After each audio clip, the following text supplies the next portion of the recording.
জীবনের সবচেয়ে খারাপ সময়গুলোতে নিজেকে সবার আড়ালে রাখুন।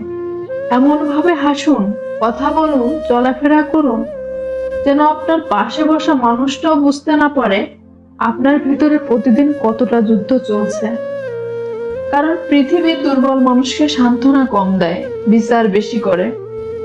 তাই এই সময়টাকে কান্না করে নষ্ট করবেন না, নীরবে নিজেকে গড়ে তুলুন। নিজের ব্যথাকে শক্তিতে বদলে ফেলুন। রাতের পর রাত নিজের স্বপ্নের জন্য কাজ করুন। চুপচাপ নিজেকে এমন জায়গায় নিয়ে যান যেখানে পৌঁছানোর পর আপনার পরিচয়ের মুখে বলতে হবে না।